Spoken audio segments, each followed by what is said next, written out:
నమస్కారం. Win TV news కి స్వాగతం. హెడ్లైన్ చూద్దాం. నింగిలోకి అతిపెద్ద కమ్యూనికేషన్ శాటిలైట్, అంతరిక్షం నుంచి నేరుగా మొబైల్ కి ఇంటర్నెట్.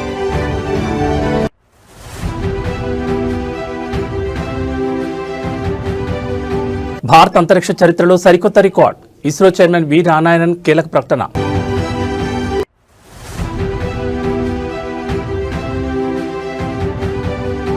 అవినీతి తిమింగలానికి 14 రోజుల రిమాండ్, డీటీసీ కిషన్ నాయకుని చెంచల్ కూడా జైలుకు తరలింపు.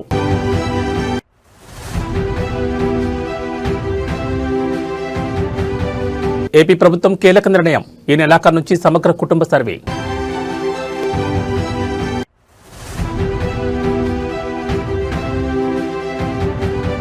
ఫోన్ ట్యాపింగ్ కేసులో బిగ్ ట్విస్ట్, పెన్ డ్రైవ్ చుట్టూ తిరుగుతున్న దర్యాప్తు.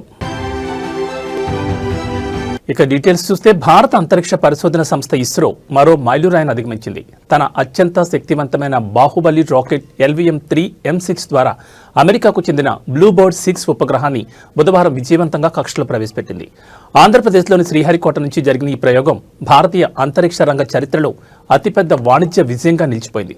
ఉదయం 8:55 రెండో లాంచ్ ప్యాడ్ నుంచి 43.5 మీటర్ల ఎత్తున్న LVM-3 రాకెట్ గంభీరంగా నింగిలోకి ఎగిసింది. ప్రయాణం మొదలైన 15 నిమిషాలకే లక్ష్యానికి చేరుకుని భూమికి 520 కిలోమీటర్ల ఎత్తులో ఉపగ్రహాన్ని కక్షలో ప్రవేశపెట్టింది. 6100 కిలోల బరువున్న ఈ బ్లూబర్డ్ ఉపగ్రహం భారత గడ్డపై నుండి ప్రయోగించిన అత్యంత భారీ ఉపగ్రహంగా రికార్డు సృష్టించింది. అమెరికాకు చెందిన AST స్పేస్ మొబైల్ రూపొందించిన ఈ ఉపగ్రహం ప్రత్యేకత ఏమిటంటే దీనివల్ల ఎలాంటి అదనపు పరికరాలు లేకుండానే సాధారణ స్మార్ట్ ఫోన్లకు నేరుగా అంతరిక్షం నుంచి 4G, 5G బ్రాడ్బ్యాండ్ సేవలందుతాయి. ఈ ప్రయోగంలో ఒక ఆసక్తికరమైన మలుపు చోటు చేసుకుంది. ముందుగా ఉదయం 8:54 రాకెట్ బయలుదేరాల్సి ఉంది. కానీ రాకెట్ వెళ్లే మార్గంలో అంతరిక్ష వ్యర్థాలు లేదా ఇతర ఉపగ్రహాలు ఢీకొనే ప్రమాదం ఉందని ఇస్రో శాస్త్రవేత్తలు గుర్తించారు. దీంతో అప్రమత్తమైన ఇస్రో ఖచ్చితమైన సమయపాలనతో ప్రయోగాన్ని 90 సెకండ్ల పాటు ఆలస్యం చేసి 8:55:30 ప్రయోగించింది. తద్వారా పెను ప్రమాదాన్ని నివారించి విజయాన్ని అందుకుంది. 2, 1, 0. Both S200 motors ignited. LVM-3 M6 Bluebird Block 2 mission, a majestic liftoff. The rocket is beautifully searing through the bright Sriharikota sky. Plus 20 seconds. LVM-3 M6 rocket का सफलतापूर्ण उत्थापन द्वितीय प्रमोचन मंच से और अपनी उद्दिष्ट कक्षा की ओर बढ़ चला है LVM-3 M6 रॉकेट. दोनों ठोस नोदक वाले S200 बूस्टर्स प्रज्वलित हैं.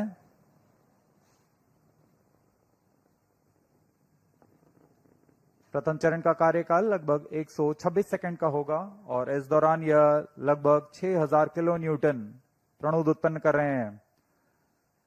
Very thrilling vibration at the launch base due to the thrusting of twin S200. అమెరికాకు చెందిన AST స్పేస్ మొబైల్ సంస్థ కోసం చేపట్టిన తొలి వాణిజ్య ప్రయోగం విజయవంతం కావడంపై ఇస్రో చైర్మన్ వి నారాయణన్ హర్షం వ్యక్తం చేశారు.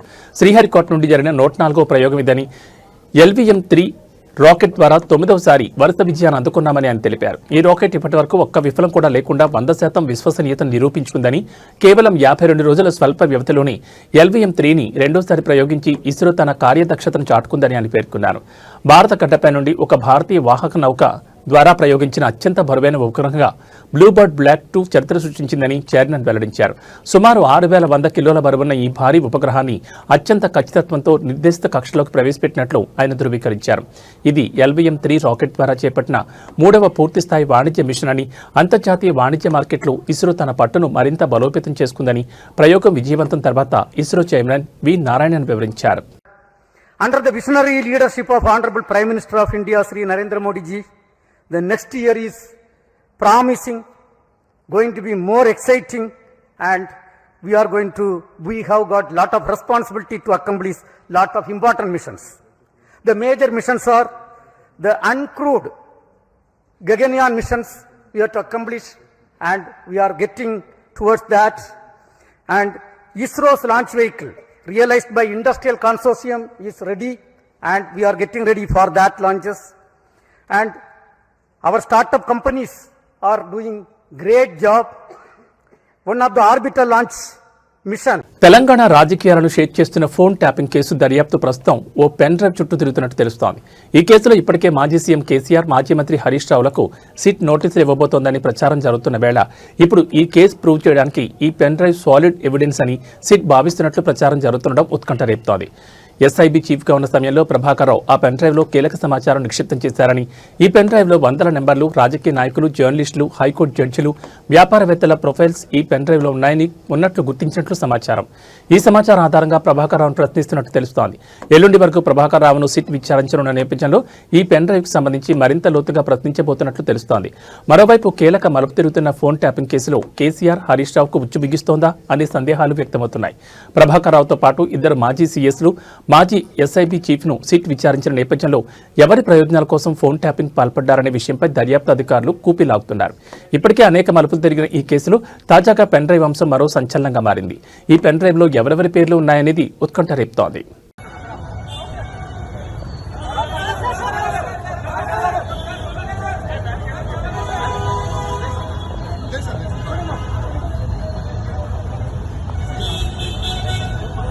గత ప్రభుత్వం నిర్లక్ష్యం చేసిన సాగునీటి ప్రాజెక్టులను యుద్ధ ప్రాతిపదికన పూర్తి చేయడమే తమ ప్రభుత్వ లక్ష్యమని రాష్ట్ర నీటిపారుదల శాఖ మంత్రి ఎన్ ఉత్తమకుమార్ రెడ్డి స్పష్టం చేశారు.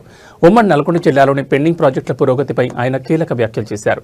గత 10 ఏళ్ల కాలంలో కేసీఆర్ ప్రభుత్వం నాగార్జున సాగర్, మిర్యాలగూడ, దేవరకొండ, హుజూర్నగర్ నియోజకవర్గాల్లోని పలు ప్రాజెక్టులకు అట్టహాసంగా శంకుస్థాపనలు చేసిందని, కానీ ఆచరణలో ఒక్కడుగు కూడా ముందుకు వేయలేదని మంత్రి విమర్శించారు.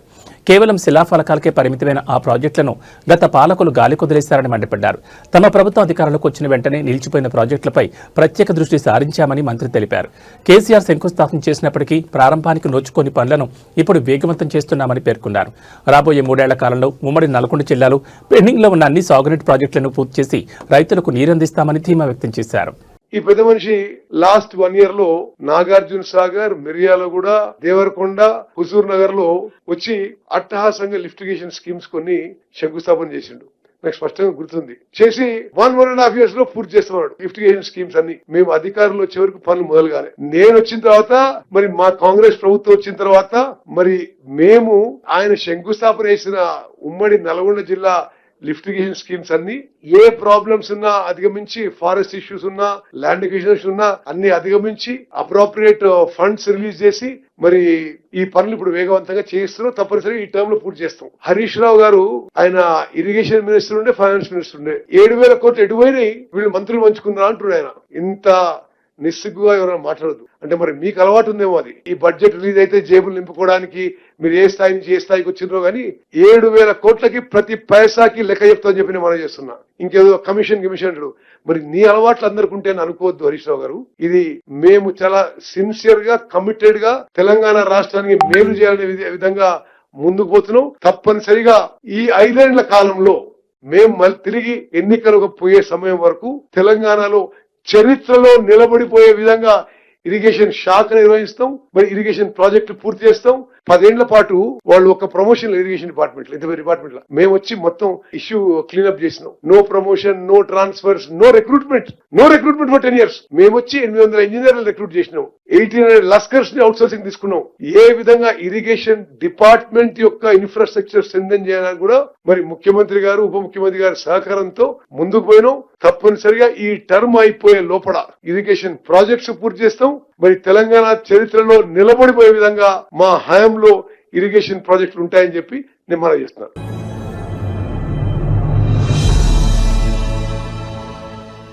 ఆదాయానికి మించిన ఆస్తుల కేసులో Mahbubnagar deputy transport commissioner Kishan Naik ACB court 14 రోజుల రిమాండ్ విధించింది. దీంతో ఆయన వేళ తెల్లవారుజామున చెంచల్ కూడా జైలుకు తరలించారు. ఆదాయానికి మించి ఆస్తులున్నాయనే ఫిర్యాదుల నేపథ్యంలో ఏసీబీ అధికారులు మంగళవారం హైదరాబాద్ ఓల్డ్ బోయినపల్లి ఆర్ఆర్ నగర్ కాలనీలోని కిషన్ నాయక్ నివాసం, హైదరాబాద్, నిజామాబాద్, నారాయణఖేడ్లలో ఆయన బంధువులు, సన్నిహితుల నివాసాలతో పాటు మహబూబ్ నగర్లోని జిల్లా రవాణా శాఖ కార్యాలయం సహా 12 చోట్ల ఏకకాలంలో సోదాలు చేపట్టారు. ఈ సోదాలు ముగిసిన అనంతరం డీటీసీ కిషన్ నాయక్ను అధికారులు ఏసీబీ న్యాయమూర్తి ఎదుట హాజరుపరచగా 14 రోజుల రిమాండ్ విధిస్తూ నిర్ణయం తీసుకున్నారు. సోదాల్లో కళ్లు చెదిరే ఆస్తులు కూడబెట్టుకున్నట్లు ఏసీబీ గుర్తించింది.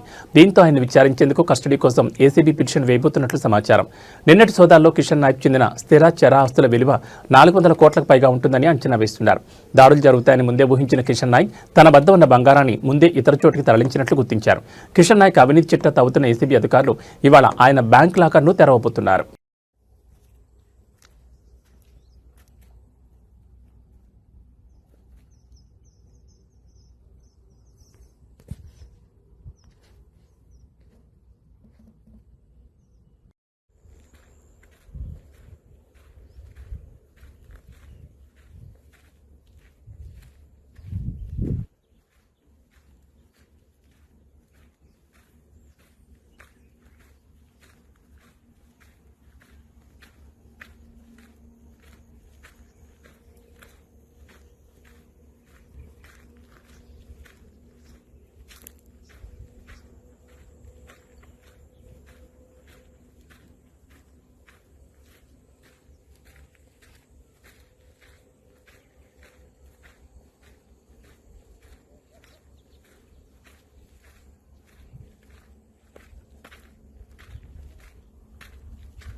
మామూలుగా ఫంక్షన్లలో కుర్చీలతో కొట్లాడుకోవడం చూస్తుంటాం. రాజకీయాల్లో కూడా కుర్చీల కోసం కొట్లాటే కాకుండా కుర్చీలతో కొట్లాడుకోవడం కూడా ఉంటుంది.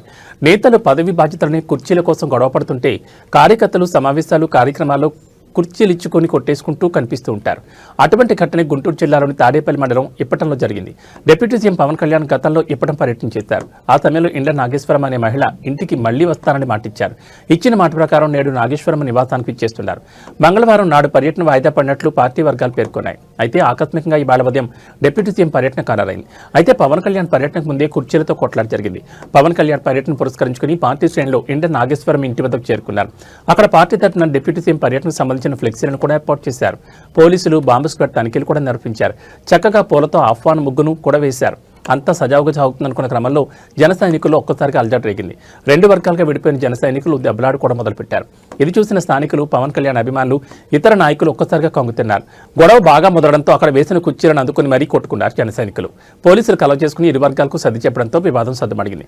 అయినా డిప్యూటీ సీఎం పార్టీ అధినేత పర్యవేక్షిస్తున్నాడంటే ఎంతో క్రమశిక్షణతో ఉండాలి. అలాంటి జన సైనికులు ఎలా దెబ్బలాడుకోవడం విమర్శలకు తావిస్తోంది.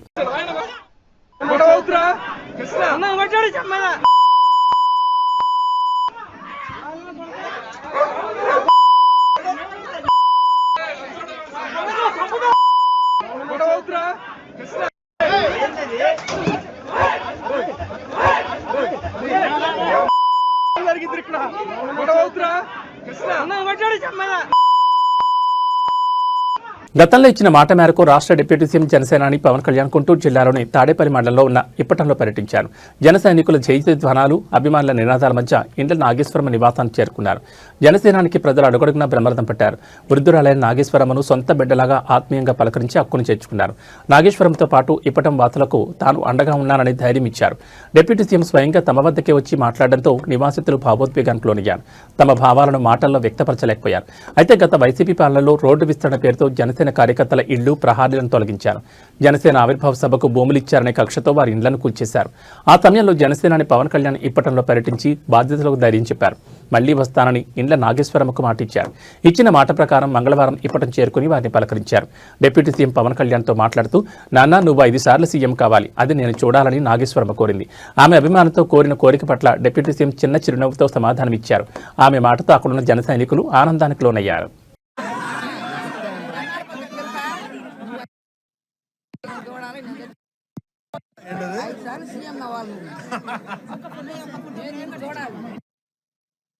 నూతన సంవత్సర వేడుకలను ప్రజలు ప్రశాంతంగా, సురక్షితంగా జరుపుకునేలా చూడడానికి హైదరాబాద్ పోలీసులు సమాయత్తమవుతున్నారు. ఈ క్రమంలో న్యూ ఇయర్ ఈవెంట్లలో నిర్వాహకులు కానీ, ప్రజలు కానీ హద్దులు దాటినా లేక నిబంధనలు అతిక్రమించినా కఠిన చర్యలు తప్పవని హైదరాబాద్ సిపి సజ్జనార్ హెచ్చరించారు. నిబంధనలు ఉల్లంఘిస్తే కొత్త సంవత్సరం సంతోషం లేకుండా పోతుందంటూ ఆయన వార్నింగ్ ఇచ్చారు. న్యూ ఇయర్ సందర్భంగా నగరంలో నిర్వహించే పార్టీలకు సంబంధించి తీసుకోవాల్సిన జాగ్రత్తలు, పాటించాల్సిన విధి విధానాలపై సిపి సజ్జనార్ క్షేత్రస్థాయి పోలీస్ సిబ్బందితో వీడియో కాన్ఫరెన్స్ నిర్వహించారు. ఈ సందర్భంగా భద్రతా ఏర్పాట్లపై కీలక ఆదేశాలు జారీ చేశారు. ప్రతి ఈవెంట్ జరిగే ప్రాంతాల్లో తప్పనిసరిగా సీసీటీవీ కెమెరాలు ఏర్పాటు చేయాలని నిర్వాహకులను ఆదేశించారు. అలాగే పార్టీల నిర్వహణకు ముందుగా పోలీసు అనుమతిని తప్పనిసరిగా ఆన్లైన్లో దరఖాస్తు చేసి పొందాలని సూచించారు. బహిరంగ ప్రదేశాల్లో నిర్వహించే వేడుకల్లో సౌండ్ సిస్టమ్లు, లౌడ్ స్పీకర్లు రాత్రి 10 గంటలకే పూర్తిగా నిలిపేయాలని సిపి స్పష్టం చేశారు. శబ్ద కాలుష్యంపై ఫిర్యాదులు వస్తే కఠినంగా వ్యవహరిస్తామని హెచ్చరించారు. మహిళల భద్రతపై ప్రత్యేక దృష్టి సారించిన పోలీసులు 15 షీటీమ్స్ బృందాలను మఫ్టీలు రంగంలోకి దింపనున్నట్లు తెలిపారు. ఈ నెల 31 అర్ధరాత్రి నగరమంతటా డ్రంక్ అండ్ డ్రైవ్పై ప్రత్యేక స్పెషల్ డ్రైవ్ నిర్వహించనున్నట్లు సిపి సజ్జనార్ వెల్లడించారు. రాత్రి 9 గంటల నుంచే డ్రంక్ అండ్ డ్రైవ్ తనిఖీలు ప్రారంభమవుతాయని, అన్ని ప్రధాన రహదారులు, జంక్షన్ల వద్ద చెక్ పోస్టులు ఏర్పాటు చేస్తామని తెలిపారు. మద్యం సేవించి వాహనాలు నడిపితే ఎట్టి పరిస్థితుల్లోనూ ఉపేక్షించబోమని హెచ్చరించారు.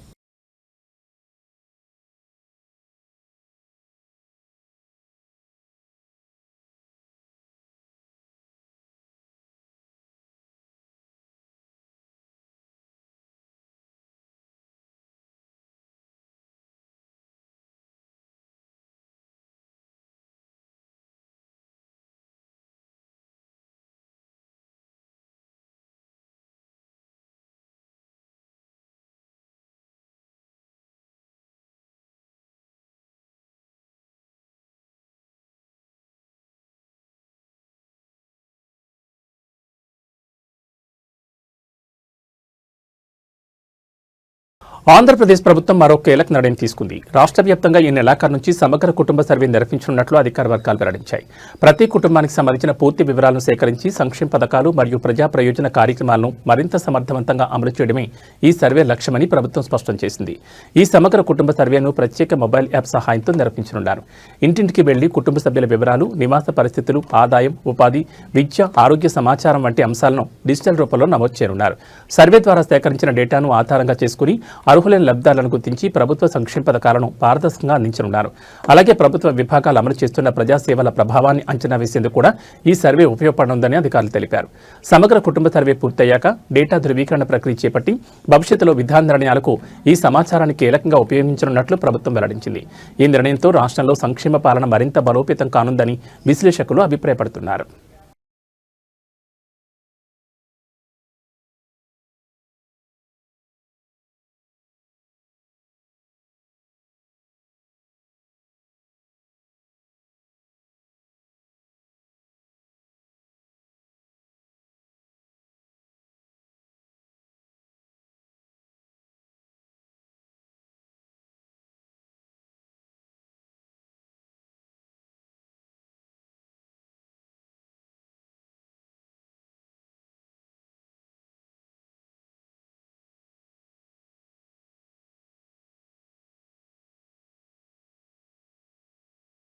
ఖమ్మం జిల్లాలో యాసంగి సాగు పనులు ముమ్మరమవడంతో రైతులకు మళ్లీ యూరియా కష్టాలు మొదలయ్యాయి. ఖమ్మం జిల్లా కొణిజర్ల మండల కేంద్రంలోని ప్రాథమిక వ్యవసాయ సహకార సంఘం వద్ద యూరియా కోసం రైతులు బారులు తీరుతున్నారు. ప్రస్తుతం చలి తీవ్రత విపరీతంగా ఉన్నప్పటికీ పంటలకు యూరియా వేయాల్సిన సమయం కావడంతో రైతులు తెల్లవారుజాము నుంచి సొసైటీ కార్యాలయం వద్ద క్యూ కడుతున్నారు. ఎముకలు కొరికే చలిని సైతం లెక్క చేయకుండా గంటల తరబడి వేచి చూడాల్సిన పరిస్థితి ఏర్పడింది. యాసంగి సీజన్లో వరి సాగు పెరగడంతో యూరియాకు విపరీతమైన డిమాండ్ పెరిగింది. అయితే డిమాండ్కు తగ్గట్టుగా సరఫరా లేకపోవడంతో రైతులు ఆందోళన వ్యక్తం చేస్తున్నారు. సకాలంలో యూరియా అందకపోతే పంట దిగుబడిపై ప్రభావం చూపుతుందని వారు ఆవేదన చెందుతున్నారు. యూరియా నిల్వలను పెంచి రైతులకు ఎటువంటి ఇబ్బందులు కలగకుండా చూడాలని మండల రైతాంగం కోరుతోంది.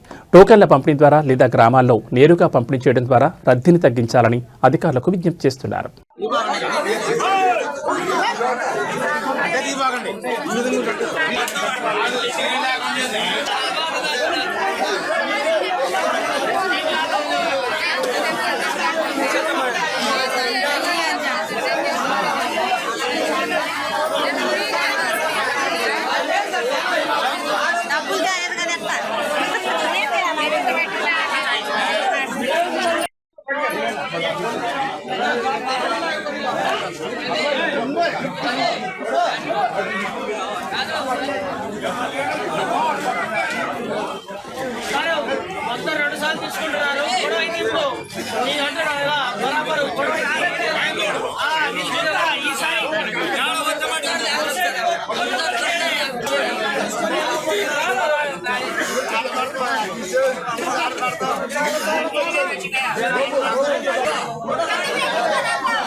చెప్పకుండా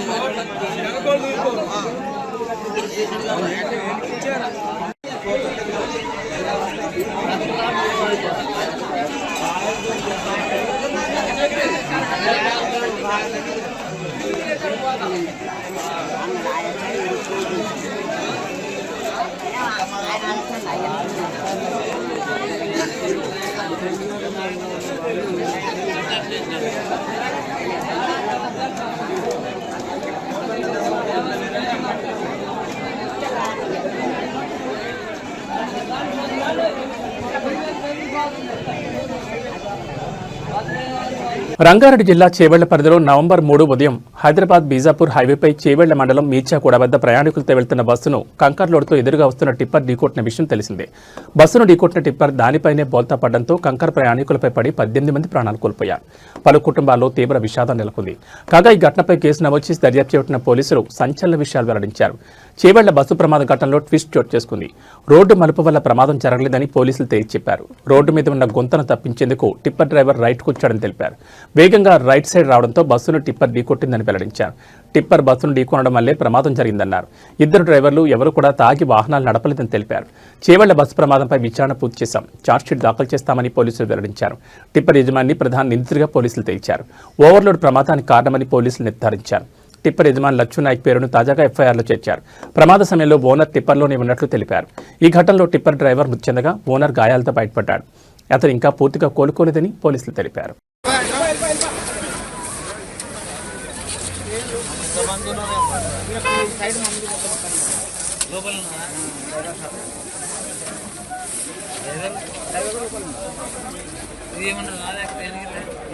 ఇవి ఈ బులెటిన్ విశేషాలు. మరో బులెటిన్లో మళ్ళీ కలుసుకుందాం. నమస్కారం.